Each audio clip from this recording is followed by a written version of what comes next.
Buena tarde. ¿Cómo están? ¿Qué tal estuvo el video? Para información de la plática que se está grabando, hoy nos tocó el documental que se llama Un milagro común. Un milagro común, que consiste en el proceso de embarazo.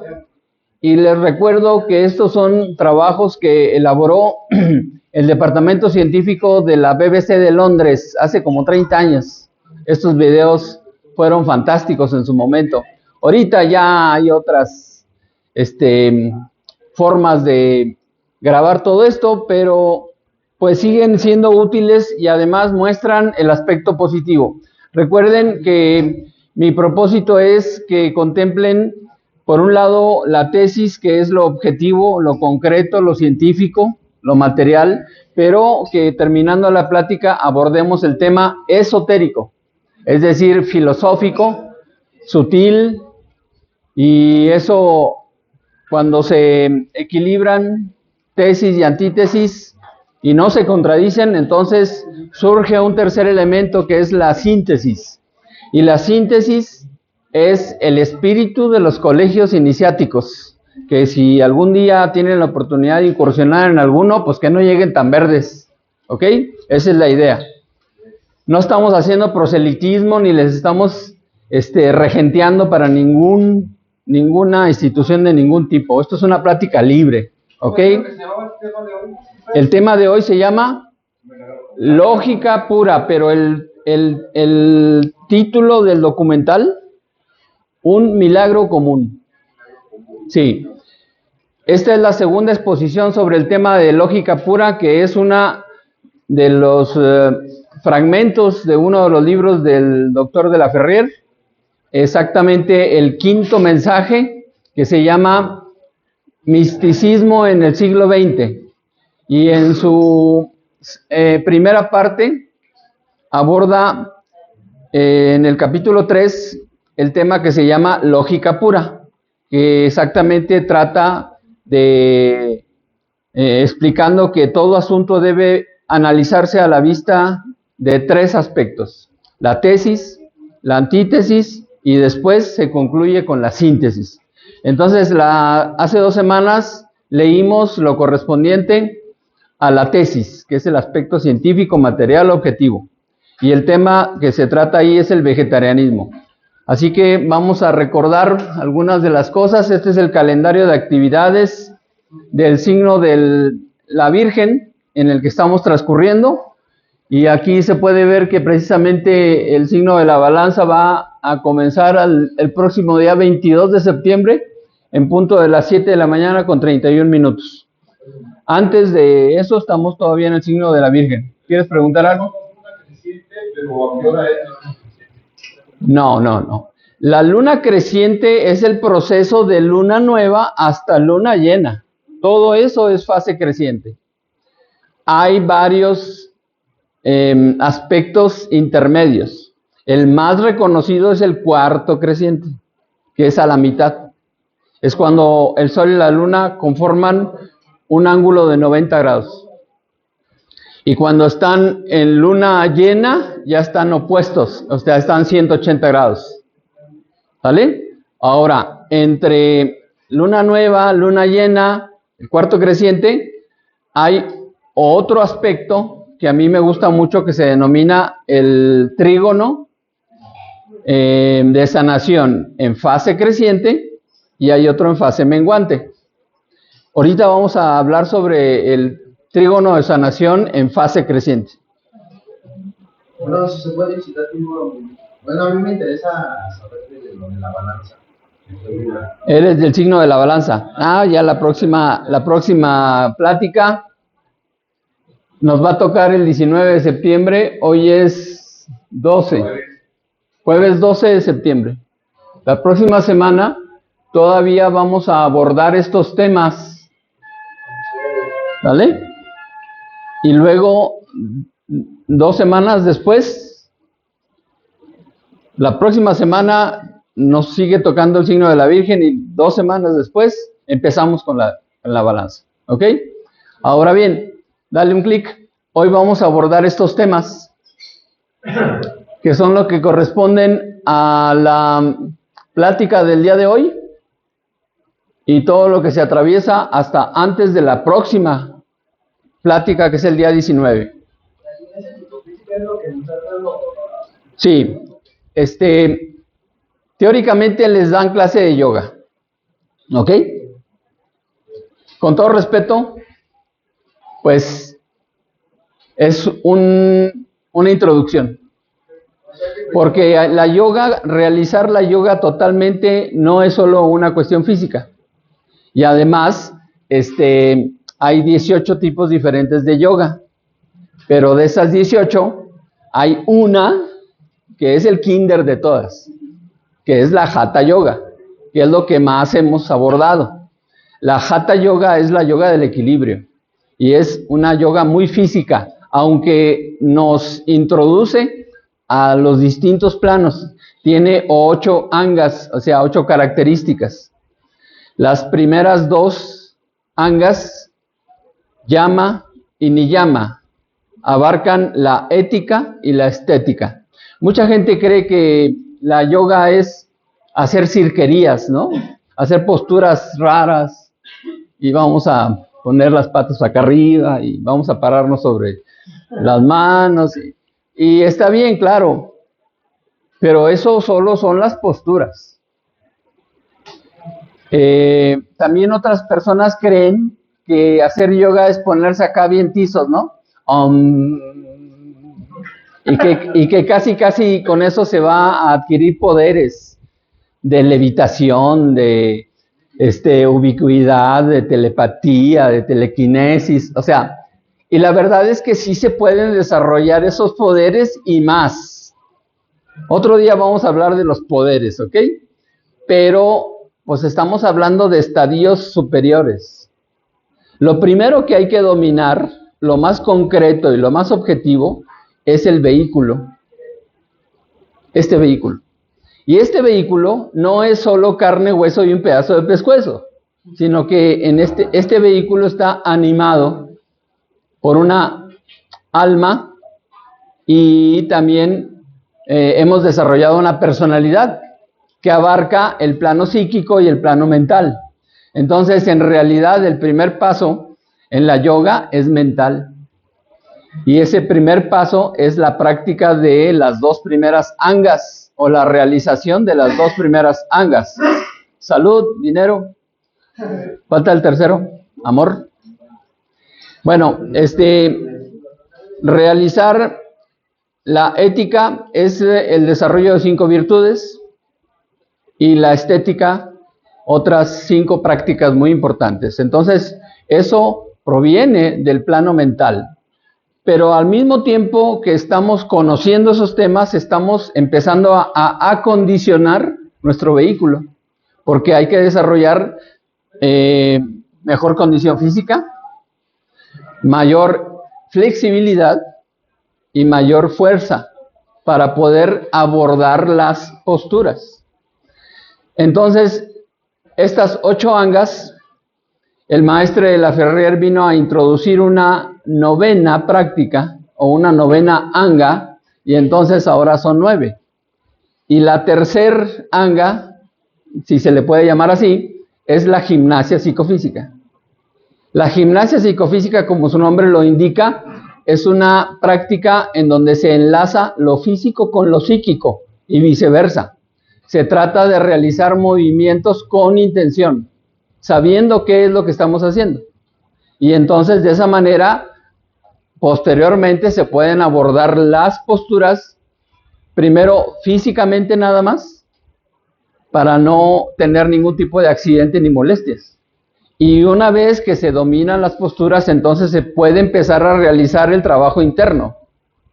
El trabajo interno es otros temas. Ahí, además de las posturas, se tiene que empezar a practicar el pranayama, que es el control de la respiración. Posteriormente, el pratyahara, que es el control voluntario de las sensaciones orgánicas. En el documental que acaban de ver, vieron a una mujer realizar un milagro común, que es parir. Es lo más natural, entre comillas, porque aunque el título del médico dice médico cirujano partero, la verdad es que ahora parece médico cirujano cesarero, porque es por lo general más cesáreas que parto natural. Pero sigue habiendo la posibilidad de desarrollar lo que en ginecología se llama el parto psicoprofiláctico. ¿Han escuchado sobre eso? El parto psicoprofiláctico es parir sin dolor. Y eso lo logran a través del entrenamiento de la respiración y la toma de conciencia de la mujer de una función natural en teoría, pero depende de las circunstancias de cada persona, ¿no? Pero el parto psicoprofiláctico es una de las derivaciones de lo que en Hatha Yoga se denomina la quinta anga, que es el pratyahara, es decir, el control voluntario de las sensaciones orgánicas. En la India, muchos estudiantes que no continuaron con el estudio, o los corrieron, o no pudieron, luego andan en la calle exhibiendo algunas de las cosas que aprendieron, y a eso se le llama fakir. Fakir, es un fakir. Caminan sobre fuego, se acuestan en camas de clavos, se andan metiendo quién sabe cuántas cosas, o sea, y entonces ellos se exhiben que son muy fregones porque dominan el dolor, ¿me explico? Pero eso es solo para pedir limosna. ¿Por qué? Porque la palabra fakir en árabe significa mendigo. Un yogi no se exhibe. Un yogi, una persona que ha realizado la yoga, no se exhibe. Es para su propio desarrollo espiritual. ¿Ok? Entonces, todos estamos aprendiendo. Algunos tenemos más tiempo que otros, pero ninguno somos un maestro. ¿Ok? Somos tal vez hasta cierto punto senseis. ¿Por qué? Porque un sensei es el que va un paso o dos o varios pasos más adelante. Eso es todo. Justo hoy estoy celebrando, felicítenme, es mi cumpleaños.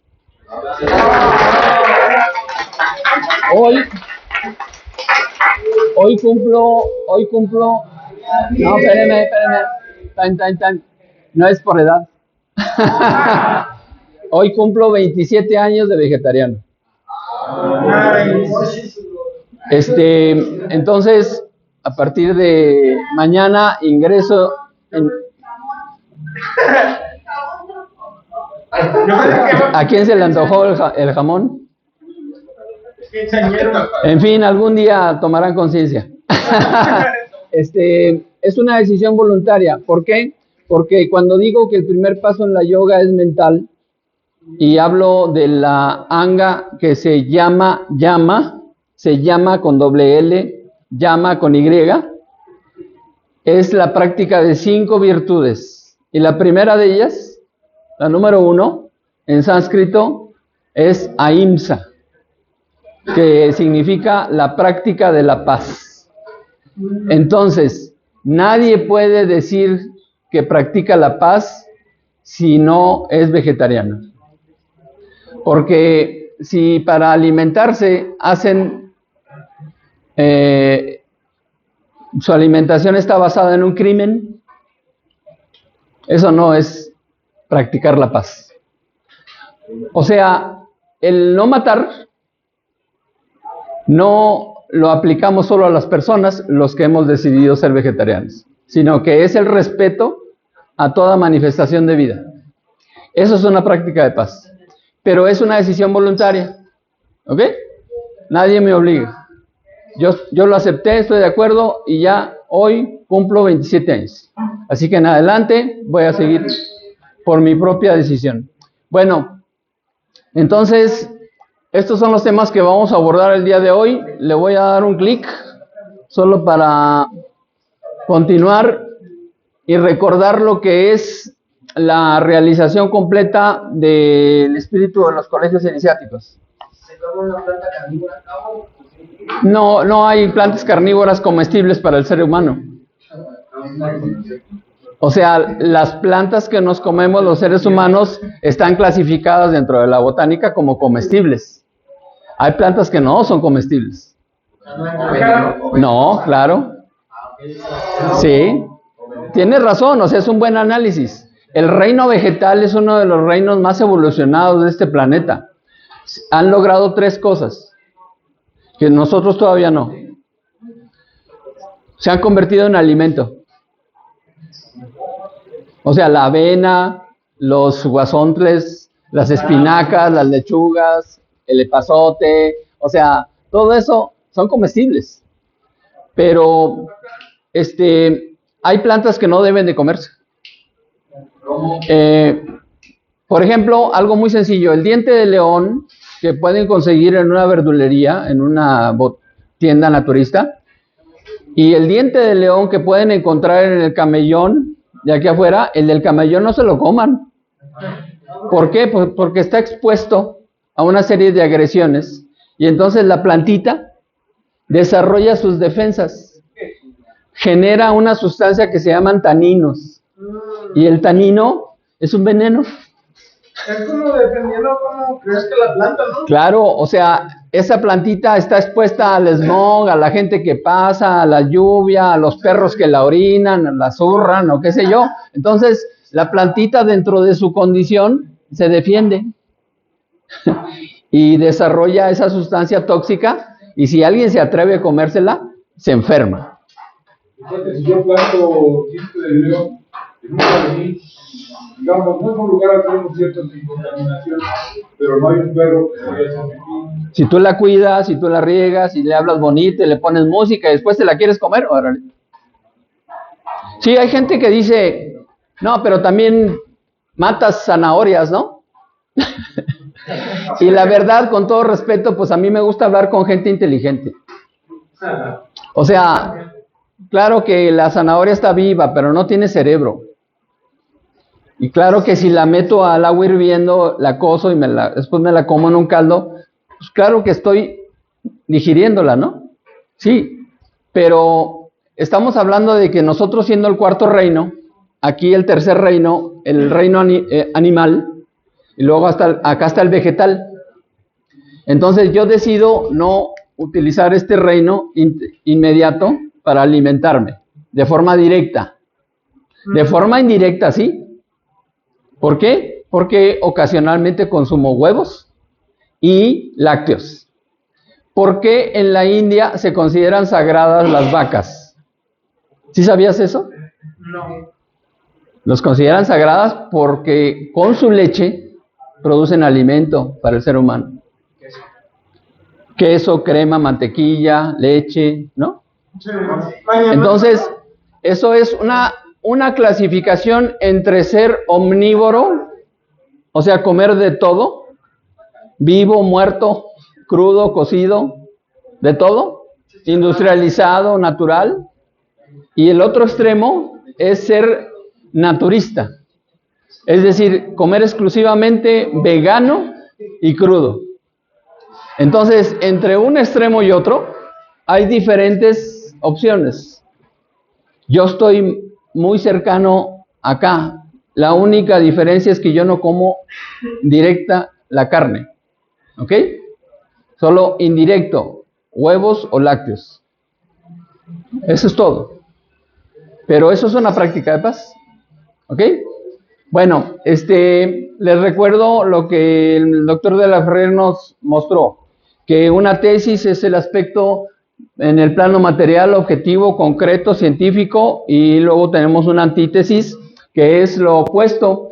En el plano ideal o astral es sutil o esotérico o filosófico, y que cuando una tesis y una antítesis no se contradicen, entonces surge una síntesis.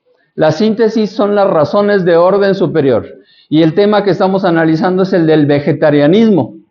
Así que la vez anterior vimos que desde el punto de vista científico es nocivo consumir cadáveres. Ahora vamos a abordar el tema filosófico. Entonces vamos a continuar. Y bueno, ahí deténle, en el capítulo 3 del 5.º mensaje, el Misticismo en el siglo XX, en la primera parte, ahí está bien, en las páginas 449 a la 464, viene el tema de la antítesis en el plano ideal o astral.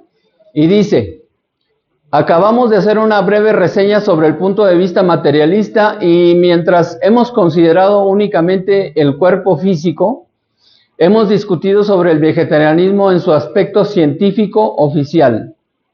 También es interesante ver las razones por las cuales se prohíbe la carne, el tabaco y el alcohol a la luz del ocultismo.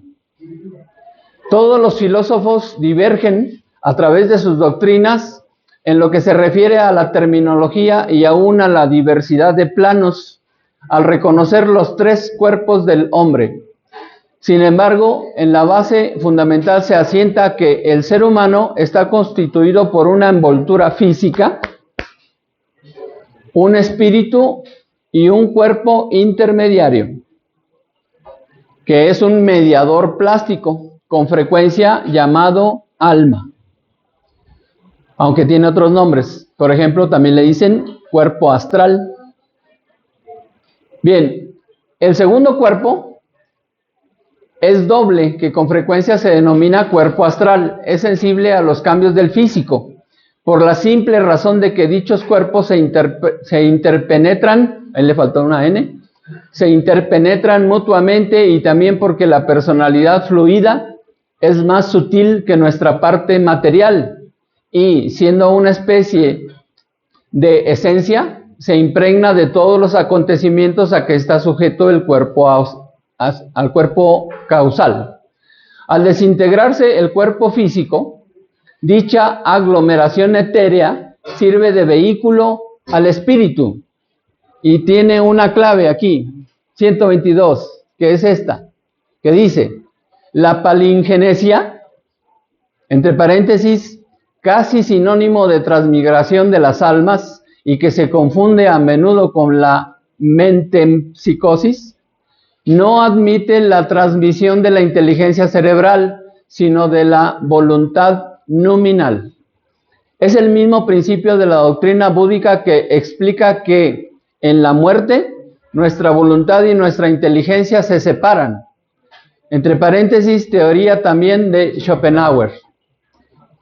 Y esta voluntad, objetivándose en otro cuerpo, se forma otra inteligencia.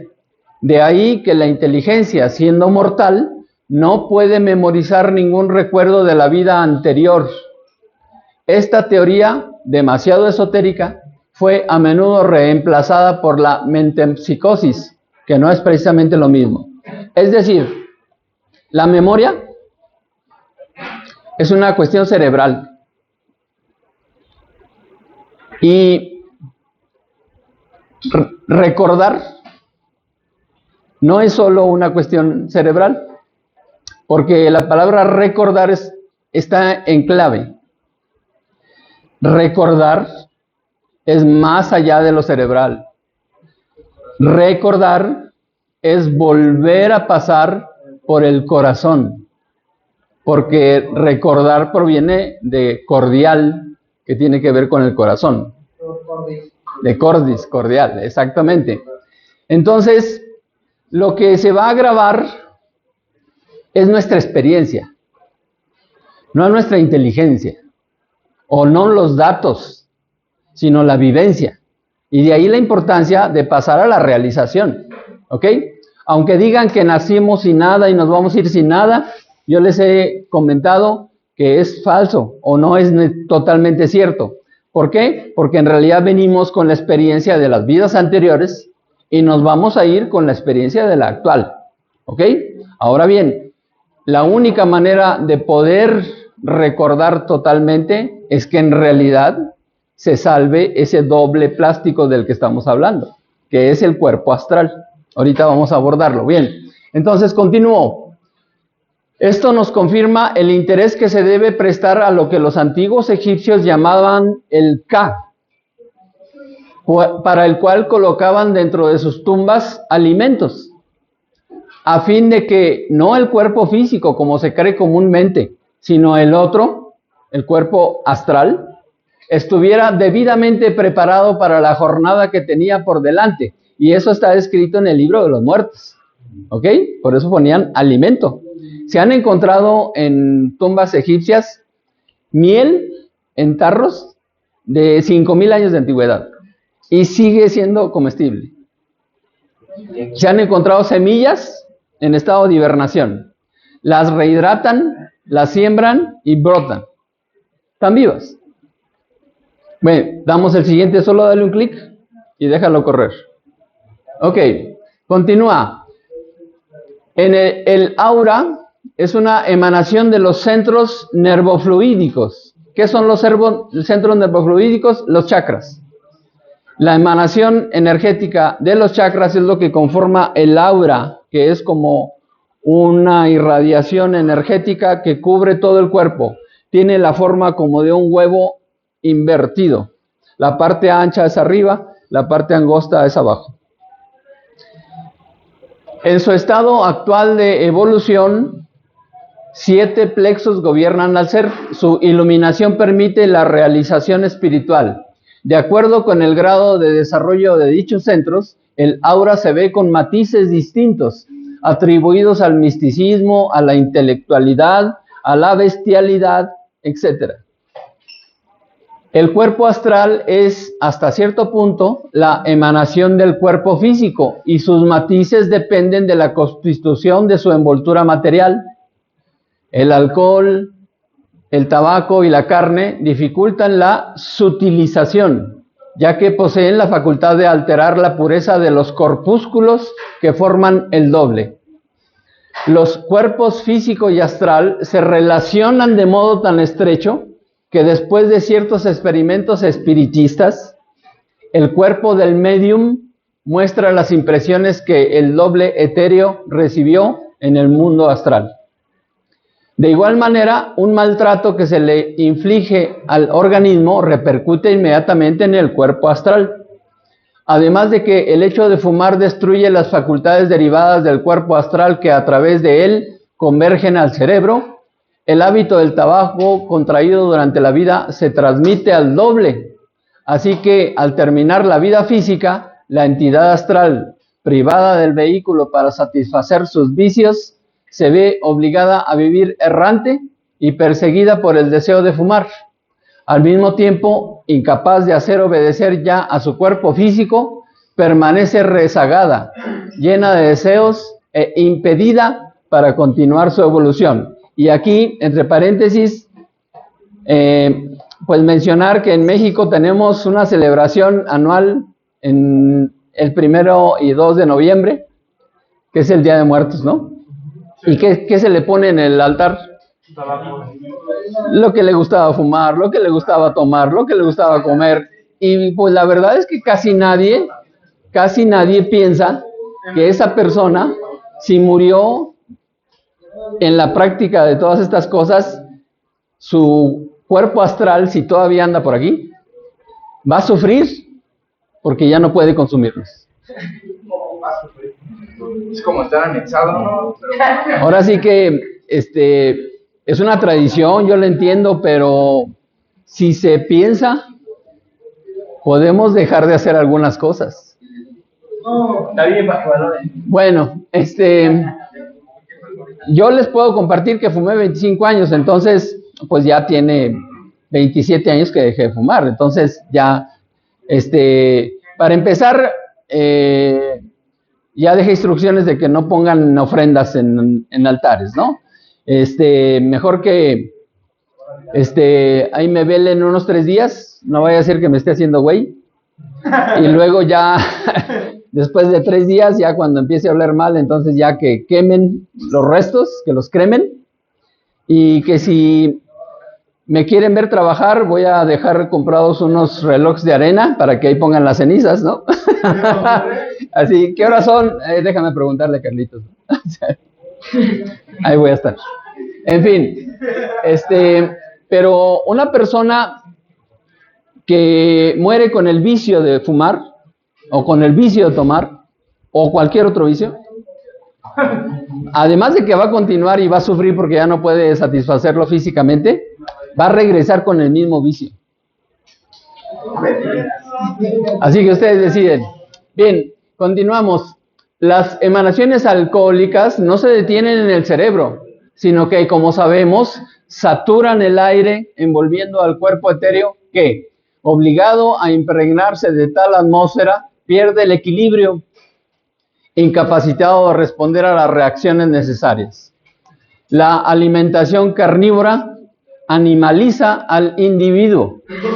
El magnetismo constituido por vibraciones bajas producidas por los animales impregna al doble, que al reaccionar en forma natural transmite los instintos bestiales al ser humano. O sea, tengo una cuñada que le pregunto, ¿cómo estás? Y me responde, muy bien. De tanta res que come, ¿no?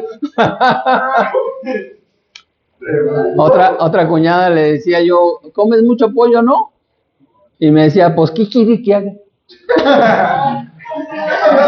Ok, dale un clic. Continuamos. Y dice así, las partículas proyectadas en el mundo desde lo absoluto, que no han pasado todavía por el reino humano, se conocen con el nombre de elementales. Los elementales son el espíritu de todas esas entidades que no han ingresado al reino humano. Hay elementales en los animales, hay elementales en el reino vegetal, hay elementales en el reino mineral. Un chamán lo que hace es que contacta con los elementales y los domina. ¿Por qué? Porque nosotros somos el reino superior, cuarto reino. Esa es la labor de un chamán en realidad. Los elementales lo único que quieren es vivir. También hay reinos. Bueno, sí, claro. Intermedio hay varios. El reino de los hongos es intermediario entre vegetal y animal. Y luego entre mineral y vegetal pues están los virus. ¿Los virus? Sí, claro. O sea, no tienen proteína. Por eso invaden la célula humana para adquirir vehículo físico. Pero el mineral no. El mineral está en nosotros, pero no tiene su propio cuerpo. ¿Ok? Ahora bien, dice entre paréntesis que no se debe confundir con los elementarios. No es lo mismo el elemental que el elementario. El elementario es una entidad superior. El fuego astral. O sea, los elementos, tierra, agua, aire, fuego. Elementales, espíritus de esos reinos. Elementarios, seres superiores. Ya mucho más evolucionados. Muchísimo más evolucionados. O sea, un sol es un elementario. Bien, es otro tema. Continuamos aquí. Dichos corpúsculos se refiere a las partículas que no han pasado por el reino humano. Dichos corpúsculos infraatómicos, o sea, son unas cosititas. Infraatómicos se pueden encontrar en la carne de los animales, ya que buscan adquirir vida y mediante el consumo de la carne animal, entre paréntesis, cerdo, ternera, pescado, etc., nos colocamos en condición receptiva a tales peligrosas emanaciones de los planos inferiores.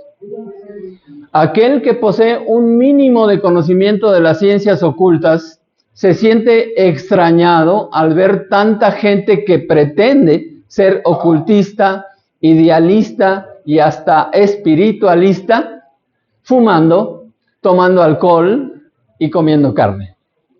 ¿Saben cuál es la diferencia entre un espiritista y un espiritualista?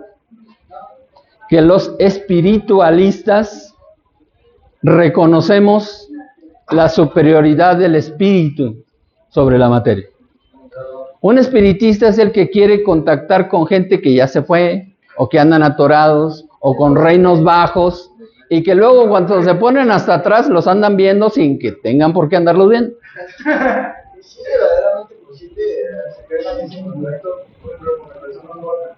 Sí, claro. De hecho, hay almas atoradas. Pero no deberían estar aquí. Y nosotros no tenemos por qué andar ahí interactuando porque nosotros estamos viviendo nuestra experiencia humana. ¿Ok? Ahora bien, al final de la experiencia, todos vamos a pasar por la misma situación. Ahorita vamos a llegar a eso. Bien. Algunos pretenden hasta practicar magia siendo carnívoros. Es imposible eso. Si se tratara de nigromantes, ¿saben qué es un nigromante? No.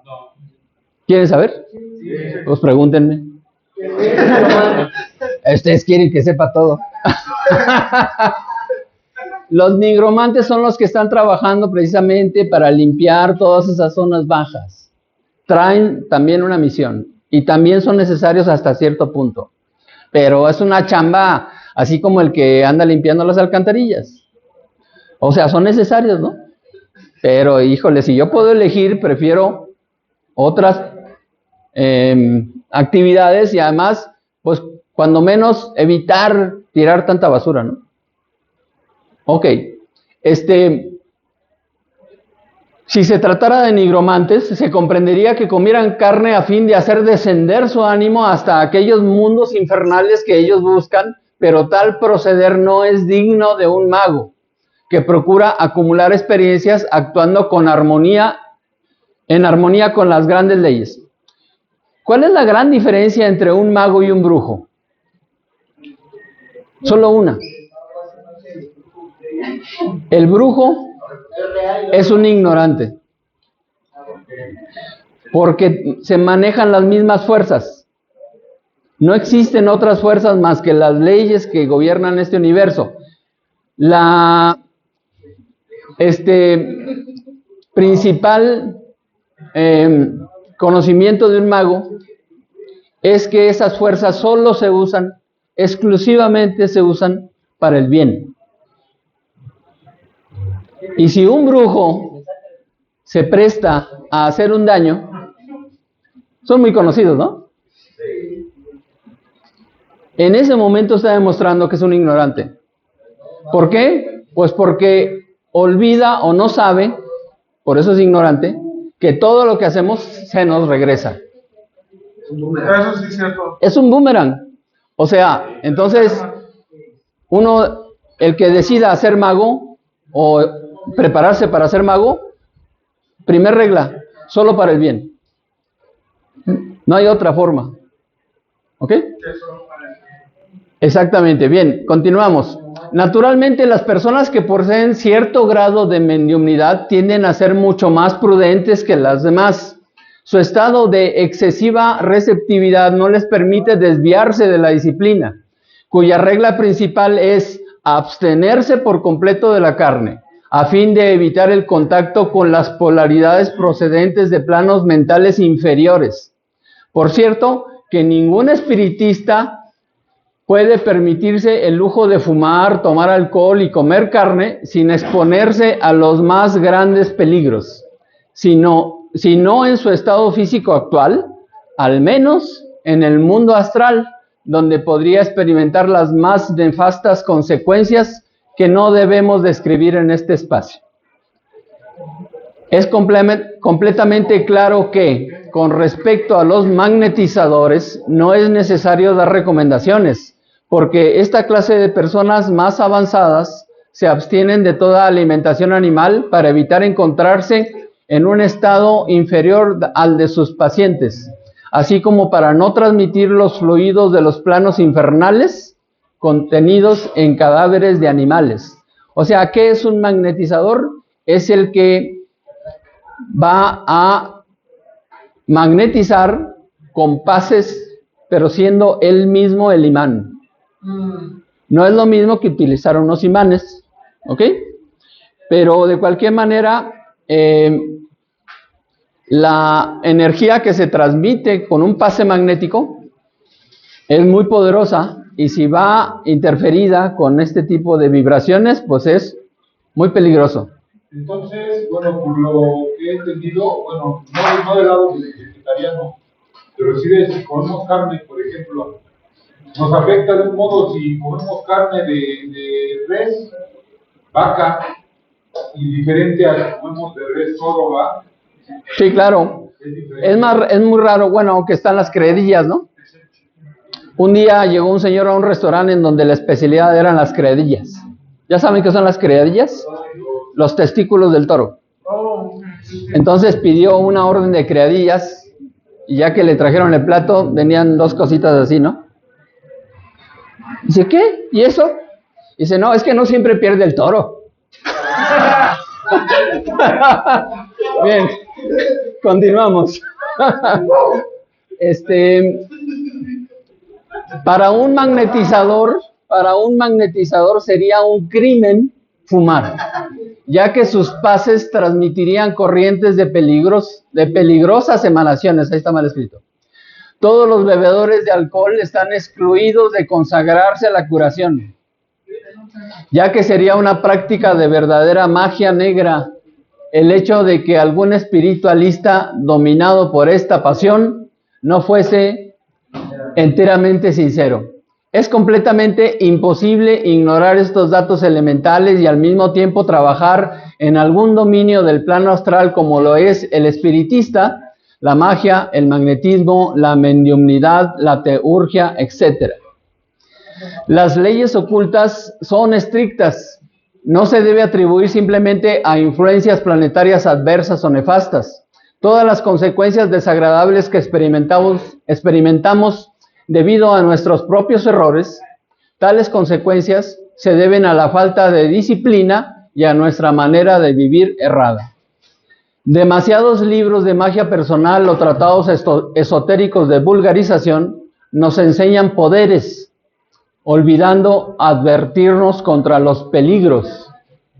Esto se debe a la falta de conocimiento preliminar o a la omisión de una dieta especial a seguir. Todos aquellos que pisan el sendero iniciático tienen que observar una disciplina muy severa. Nuestro organismo físico es el vehículo indispensable sobre este planeta y es nuestro deber cuidarlo. A nadie se le ocurriría jamás usar ingredientes extraños para poner en marcha un vehículo de motor.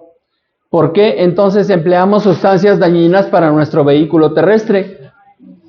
Es cierto que para mucha gente el cuerpo físico representa la única realidad. Si acudimos al ejemplo del vehículo motorizado, sabemos perfectamente bien que tenemos que manejarlo y que obedece nuestras órdenes. Lo mismo se aplica para nuestro espíritu que debe gobernar a la materia. Basta para el ser verse agobiado por todos lados por influencias de mundos inferiores o por cualquier otra fuerza para que se produzca un desequilibrio en su estructura inferior. Si el cuerpo astral no está acorde con el físico, ¿qué se podrá esperar de tal desarmonía? La mente tiene que sufrir a raíz de esto y aquí se comprenderá inmediatamente lo imposible que es evolucionar en tales condiciones o simplemente vivir de una manera recta. Damos un clic y con eso terminó. ¿Dale? Bueno, esa parte del capítulo 3 del quinto mensaje, misticismo en el siglo XX, del maestro de la Ferrer, trata el tema de la síntesis, de la antítesis. Ya vimos la tesis, hoy nos tocó la antítesis, la próxima ocasión vamos a abordar el tema de la síntesis, ¿ok? Y bueno, no sé si tengan alguna pregunta al respecto, pero eso es el espíritu de los colegios iniciáticos, repito. Analicemos objetivamente, pero también filosóficamente. Descubramos el lado esotérico, pero también busquemos comprobaciones científicas. Por ejemplo, actualmente se han empezado a surgir algunas comprobaciones científicas. Una de ellas la reveló el ingeniero Masaru Emoto en su trabajo que se denomina La vida secreta del agua. No sé si lo conozcan. El ingeniero Masaru Emoto. El ingeniero Emoto se dedicaba a purificar agua. Y entonces Para comprobar la pureza de su tratamiento, tomó muestras de agua, las congeló y con eso se demostraba que podía alcanzar una pureza excelente y además formar figuras geométricas interesantes. Y en una ocasión le pidió a un amigo de él, un monje budista, que le bendijera un recipiente con agua. Y cuando tomó una muestra, la congeló y la observó por microscopio, vio que se había formado una figura geométrica perfecta. Así que empezó a experimentar. Empezó a tomar varias muestras de agua, a algunas les daba las gracias, a otras les ponía música, a otras les hablaba bonito, de otras formas, y ya que las congelaba y las veía por microscopio, se veían figuras extraordinarias.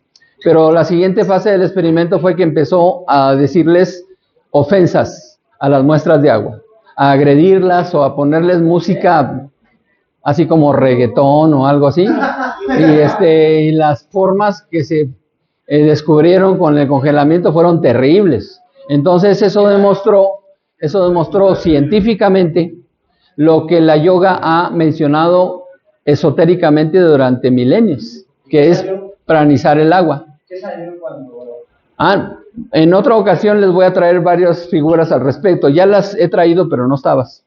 Entonces, sí, lo podemos compartir. ¿Quieres preguntar algo? Ok. Bueno, entonces, la gimnasia psicofísica surgió por primera ocasión en este libro. Este libro es el Yoga Yoguismo, que es la cúspide de la obra literaria del doctor de la Ferrier. Es el 7º mensaje. Todo lo que aquí se trata es sobre yoga. Y entonces, precisamente, aquí es en donde el doctor de la Ferrier puso sus primeras indicaciones para la realización de la gimnasia psicofísica, haciendo énfasis en la importancia de prepararnos. Aquí pueden ver la imagen que está ahí presentada. Y dale otro clic. Y aquí está la siguiente imagen. Y entonces, en base a lo que el maestro de la Ferrier fue plasmando en su obra literaria, después se hizo un manual. Dale un clic. Y este es el manual oficial de la institución que fundó el doctor de la Ferrier, que son las ediciones de la GFU, la Gran Fraternidad Universal. Y la verdad es que ha habido modificaciones, y una de las cosas que a mí me llama más la atención, que no he visto en ningún manual, es un mensaje importantísimo, que es la siguiente imagen. El maestro de la Ferrier nos indicó que realicemos la gimnasia psicofísica en actitud feliz. Y con eso nos reveló un enorme mensaje, que consiste en que la felicidad no es un lugar a donde ir, ni es algo que tener, y tal vez ni siquiera es alguien con quien estar, sino que la felicidad es una decisión, es una actitud. Y cuando nosotros adquirimos la actitud feliz, él propuso que en la gimnasia psicofísica, ¿cada cuándo se debe realizar la gimnasia psicofísica? Al principio, diario.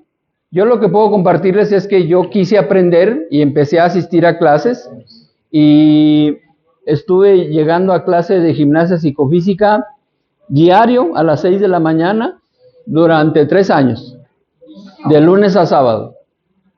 Y después me tocó dar clases diario, igual a las 6 de la mañana, también otros años.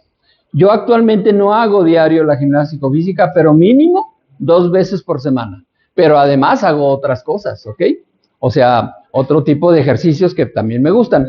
Pero la gimnasia psicofísica, al principio, es importante, mientras más lo practiquen, más beneficios van a obtener, ¿ok? Eso es una sugerencia. Bueno, continuamos. Mañana también voy a dar una plática sobre este tema, que es la luna. Yo he insistido muchísimo sobre la conexión con las fases lunares porque es muy trascendente. Y esta es la el ciclo completo de luna nueva a la siguiente luna nueva y pasa por esas fases, Arturo. O sea, es la creciente cóncava, el cuarto creciente, la creciente convexa, que es precisamente los trígonos de sanación. Luego se alcanza la fase superior, que es la luna llena. Luego vuelve a haber una menguante convexa. Si te fijas, son opuestas. Esta es convexa, pero del otro lado. Y luego el cuarto menguante y la menguante cóncava. Algunos países tienen a la luna en sus banderas, pero por lo general son lunas crecientes. Es la luna creciente, que no es lo mismo que el cuarto creciente. ¿Ok? La luna creciente es, la luna está así y el sol está acá. La luz del sol ilumina. Cuando es menguante, es al inverso. Y entonces, básicamente, la fase decreciente empieza con la luna nueva hasta la luna llena. Y ese periodo de crecimiento es el mejor para muchas cosas. Y en el documental que acaban de ver, lo que no mencionan es la importancia esotérica del momento de la fecundación. ¿Por qué? Porque todos dependemos de la luna para venir a este planetita. Dale un clic. Y bueno, el trígono de sanación es mañana. Ahí está la gráfica y allá dice las 12:01 p.m., pero dice horario de verano. Mi programa no se ha enterado que el gobierno canceló el horario de verano, así que en realidad es a las 11 de la mañana con 1 minuto. Pero siempre empieza como 9 horas antes, así que va a empezar desde la madrugada. El trígono de sanación, en este caso, cuando el sol y la luna transitan por signos de tierra, el sol va a estar transitando por el signo de la Virgen, 21 grados 24 minutos, y la luna por el signo del macho cabrío, también 21 grados 24 minutos, o sea, forman exactamente 120 grados de distancia de arco. Y ese reflejo de la luz del sol en la luna nos beneficia, porque es una manera de apreciar esa energía. Nadie podemos ver directamente al sol, sino que es a través de los reflejos como podemos recibirlo. Así que en este caso es propicio para una sanación física. ¿Qué terapias físicas pueden recibir? Pueden recibir un masaje, pueden tomar una infusión de hierbas, pueden tomar una tisana, que es una mezcla de plantas medicinales, o pueden recibir una fórmula herbolaria, etcétera, ¿no? O comer un alimento que les sane. La diferencia entre un medicamento y un veneno es la dosis. Así que hay alimentos que curan. Por ejemplo, la leche de búlgaros, ¿no? Es un probiótico. O sea, promueve la formación de vida microscópica dentro del intestino delgado. ¿Ok? Entonces, eso va a ser mañana. Dale un clic. Mañana, ¿a qué hora? Ahí dice 11 de la mañana, 1 minuto, es el momento cúspide, pero empieza más o menos desde las 2 de la mañana y va a terminar hasta las 8 de la noche. Ok. Y el lunes, ¿cómo decimos? ¡Viva México! Bueno, pero lo que yo quiero comentarles es que hay una polémica con respecto a esta celebración. ¿Por qué? Porque si levantamos el mapa natal de nuestro país, ¿cuál es el dato que debemos tomar? ¿El del día de la independencia? ¿O cuál? ¿El día que terminó la guerra de independencia? ¿O cuál? ¿Cuando entra el ejército trigarante a la Ciudad de México? ¿O cuándo? ¿Cuando se firmó el acta de rendición? ¿Cuál es el momento? No lo sabemos. Pero lo que yo les invito es que lo analicemos. ¿Ok? Entonces,